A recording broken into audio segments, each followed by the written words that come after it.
O aumento de pena não é só um aumento de pena. O aumento de pena significa se aquele sujeito vai ser preso em primeiro lugar ou se ele não vai. O sujeito foi pego recentemente com 40 milhões de reais equivalentes em cocaína. Ele teve a sua pena de prisão convertida em restritiva de direitos. Ele estava com 40 milhões de reais em cocaína. A pena dele foi entregar a cesta básica e pagar uma multa de 10 mil reais. Sempre que um político de esquerda não sabe o que responder na solução para segurança, ele fala trabalhar com inteligência. Tá, mas o que é trabalhar com inteligência? Nenhum deles sabe definir. O preço que se paga de você perder uma parcela da sua privacidade, mas para você ter segurança de andar na rua, de você saber que você não vai ser morto por causa de um celular, esse preço vale a pena.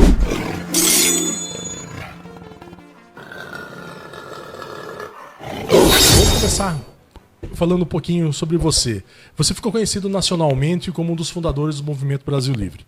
O que mudou na sua visão de país desde aquele momento até agora e agora como possível pré-candidato ao governo do Estado de São Paulo? Eu acho que a minha maior experiência pós-impeachment foi dentro do Congresso, né? E entender que as coisas são bem piores do que eu imaginava antes, né? E você sabe que qualquer pessoa tem uma péssima imagem do Congresso Nacional. E quando eu entrei, eu tive uma ainda pior, né? A maioria não lê o que vota, é despreparado, boa parte é corrupta, só tá lá para fazer esquema, só tá lá para viver dos privilégios do cargo.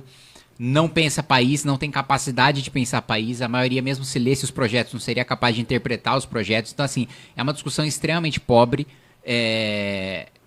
Então, de fato, a gente precisa ter uma mudança muito profunda, né, no nosso país. E não é só no Congresso Nacional, no Supremo Tribunal Federal, no Poder Judiciário como um todo, no Executivo como um todo, não só no Executivo Federal, mas nos executivos estaduais, municipais. Então, quanto menor o município, pior costuma ser a gestão, né? A gente vê que, inclusive, tem uma correlação de uma pesquisa que foi feita. Quanto menor o IDH e menor o município, maior o número de votos de deputados do Centrão. Daqueles que despejam seus recursos, eles vendem os seus votos para o governo, não leem os projetos, porque o que interessa para eles é saber se o governo está pagando ou não. E aí jogam esses recursos para esses municípios, muito deles para comprar, pagar shows, né, para a população que não tem nem saneamento básico. Mas aí entra a culpa do eleitor, né? Não dá pra gente culpar só a classe política que ela não caiu do céu. O eleitor morando numa cidade miserável, aplaudir um dinheiro de emenda parlamentar para ir para um show é uma coisa muito deprimente, né? Então acho que a minha principal mudança de militante para parlamentar é de conhecer profundamente as instituições e o quanto elas estão corruptas, né? E não só os três poderes, né?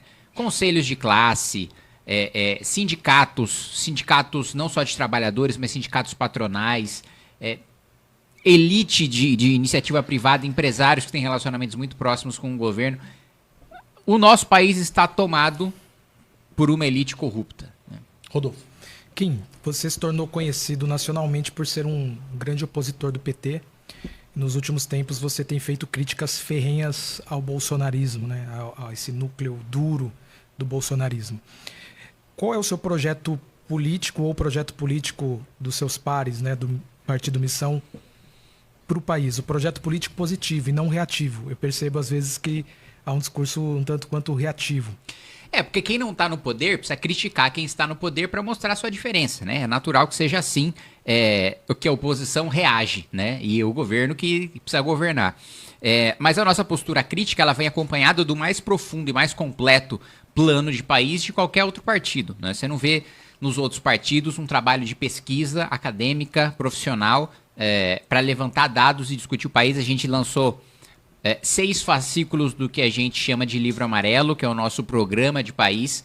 Esses 6 fascículos têm pesquisas e têm perspectivas de onde a gente veio, onde a gente está, onde a gente quer chegar, tanto em termos geopolíticos, de defesa, como em relação à nossa economia, né, como em relação às nossas liberdades, principalmente agora, que estão muito restritas em razão dos problemas de segurança pública que a gente tem. O meu projeto político é o projeto do Partido Missão, é o projeto de transformar o Brasil num país sério, né? De ter uma nova Constituição que acabe com todos os temas, né? Todos os direitos sociais que estão na Constituição, todos os quórums para você fazer aprovações para mudar aquilo que está na Constituição. País sério, direito social, ele está em legislação infraconstitucional. Política pública está em legislação infraconstitucional, né? Política tributária, né? Trabalhista, ambiental, está tudo abaixo da Constituição. A gente criou um monstro, né, no Supremo Tribunal Federal com a Constituição de 88, porque se tudo está na Constituição, quem julga a Constituição é o Supremo. Então, as próprias políticas públicas estão sob o controle do Supremo Tribunal Federal. Não à toa, eu me lembro, o ministro Alexandre de Moraes deu ali 48 horas para o prefeito de São Paulo explicar a construção de um muro. Gente, não existe Suprema Corte séria no mundo em que o ministro do Supremo mande um ofício para um prefeito se explicar sobre o muro, né?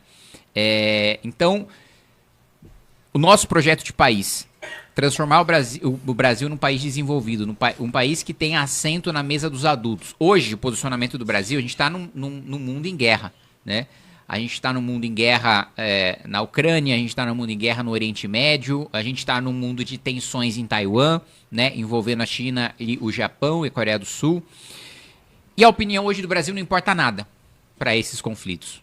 O Brasil, inclusive, passou a vergonha de ter o Nicolás Maduro, um ditador, um narcotraficante, ter o seu, digamos assim, o problema da Venezuela resolvido pelos Estados Unidos. Quem deveria resolver o problema da Venezuela era o Brasil. O Brasil deveria ser o polo de poder e a referência para a América do Sul, né? O fato dos Estados Unidos ter que fazer uma operação na Venezuela para retirar um narcoditador é uma vergonha para o Brasil. A gente defende uma política de direito penal do inimigo, que tenha um processo penal, que tenha penas específicas para criminosos faccionados. Então existe o direito penal do cidadão, daquele que comete um crime menor do que um faccionado, daquele que a sua vida não é obedecer à lei de um Estado paralelo, ele está sob as leis do Estado brasileiro, mas ele comete um crime menor não estando filiado a facções. Este é um cidadão e vai ter o direito de cidadão. O inimigo, o faccionado, quem está filiado ao PCC, quem está filiado ao Comando Vermelho, aos Amigos dos Amigos, à Família do Norte, ao Terceiro Comando, esses vão ter um processo próprio. Esses vão responder todo o processo presos, né, até a sua condenação transitada e julgada. Esses vão ter o seu patrimônio confiscados antes da condenação. Esses vão ter a sua liberdade restrita antes da condenação, com um conselho que a gente pretende formar com promotores e procuradores que tenham um índice de condenação contra faccionados acima de 70%, um sistema também de juízes e desembargadores especiais que também tenham mais de 70% de condenações em relação a criminosos, principalmente faccionados, e que tenham pelo menos 5 anos de experiência, e ter essa força-tarefa para a gente retomar todo o território brasileiro. Então, fazer operações em todo o Brasil, com as polícias militares sendo auxiliadas pelas Forças Armadas, tanto em equipamento como em pessoal, para retomar 100% do território brasileiro. Nenhum centímetro de terra vai ser comandado pelo crime. Esse é um dos aspectos. E tem um aspecto econômico também, né? Várias reformas de cortes de gastos que a gente pode fazer, a começar pela que mais me indigna, que eu mais luto, que é a questão dos supersalários, né? Isso daria uma economia de 150 bilhões de reais em 10 anos, que a gente poderia investir em infraestrutura, que a gente poderia investir no nosso projeto de construir o maior presídio das Américas, maior do que o de El Salvador, para faccionados de segurança máxima, para promover o programa de ferrovias ao redor do país, para promover a modernização dos nossos portos, também a quantidade de dinheiro que o Brasil perde e a capacidade de escoamento de produção que a gente perde por não ter portos decentes. A gente poderia dobrar a nossa produção no agronegócio sem derrubar uma árvore sequer, só com o território que a gente tem hoje para plantar, se tivesse maneira de escoar essa produção para fora. E dentro dessa reforma do orçamento, a gente também precisa falar dos privilégios tributários para a elite privada do nosso país. A gente tem cerca de 800 bilhões de reais em renúncias tributárias. Algumas delas são justificáveis. Entra o Simples Nacional, entra a cesta básica, entra para a contribuição previdenciária para entidades assistenciais, né? Não faz sentido eu tributar caridade, né, quando ela está substituindo o papel do Estado, né? Então o Estado é incompetente, ele vai lá e tributa quem está sendo competente no lugar dele. Isso não faz sentido. Bom, então desses 800 bilhões, 200 bilhões são injustificáveis, são privilégios setoriais. E isso a gente pretende cortar, né? Então, mais uma vez, a gente está falando de 200 bi ao ano. Em 10 anos, a gente já está falando de 2 trilhões de reais. Então, é muito dinheiro que a gente vai utilizar para a melhoria da produtividade do nosso país, para que o trabalhador brasileiro consiga, trabalhando menos, produzir mais e receber mais por esse trabalho.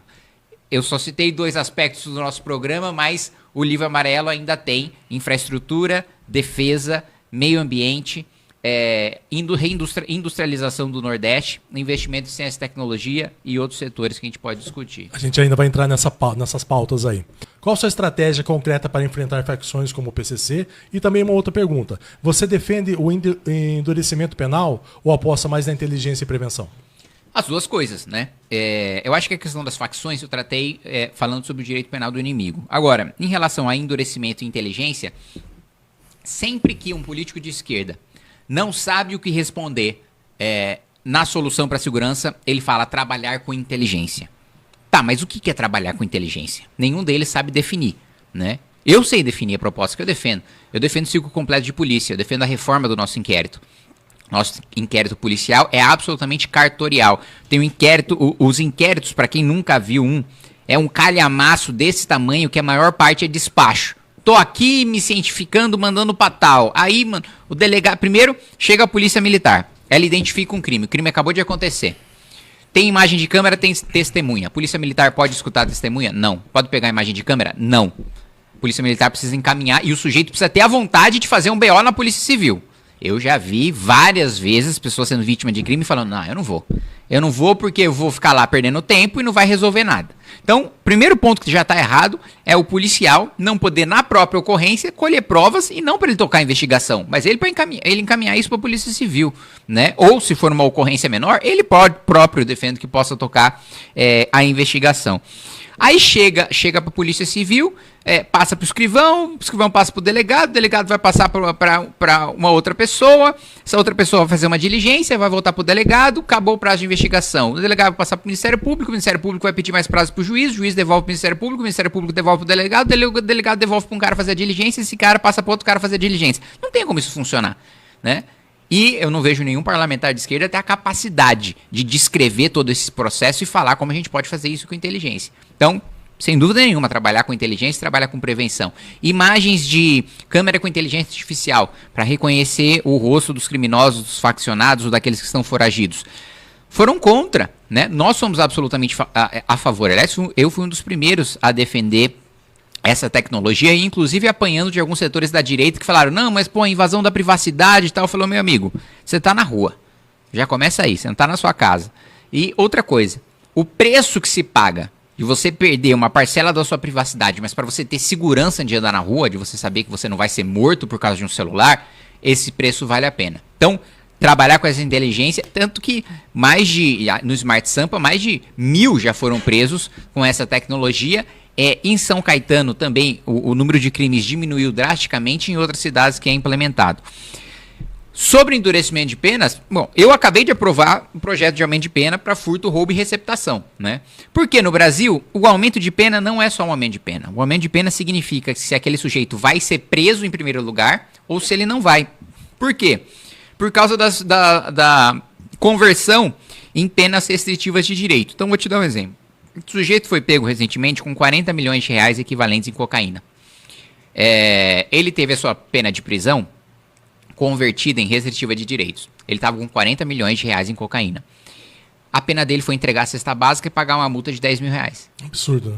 Restritiva transformou a pena de prisão em restritiva de direito. Então, aumentar a pena no Brasil significa impedir que o criminoso tenha acesso a determinados benefícios e que ele vá para a cadeia, né? Então, o aumento de pena para furto, por exemplo, né, a gente colocou uma pena que já permite que ele, sem ser reincidente, possa ir para a cadeia no primeiro crime que ele cometer. Da mesma maneira, o roubo, né, uma garantia, né, de que ele vai começar a cumprir no mínimo do mínimo do mínimo, no roubo menos grave, no regime semiaberto. Antes ele poderia começar a cumprir no aberto, né? E se ele tiver 2 anos a mais na pena concreta, a mais do que eu estou colocando como base, ele já vai obrigatoriamente ter que começar no regime fechado. Então, infelizmente no Brasil, como a pena que está na lei não é a pena que é cumprida por causa dos benefícios, da progressão de regime, da conversão em restritiva de direitos e por aí vai, eu sou absolutamente favorável que a gente aumente. E eu, inclusive, defendo que a gente tenha uma nova Constituição para ter prisão perpétua e pena de morte, né?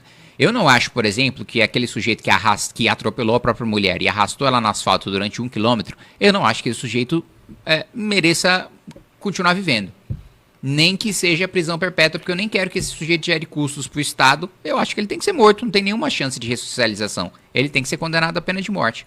Da mesma maneira, lideranças do crime organizado. Eu sei que isso é uma coisa polêmica, que dentro da própria direita, especialmente em pessoas mais religiosas, a pena de morte é um assunto extremamente polêmico, mas, no mínimo, então, um acordo que eu faria seria a prisão perpétua.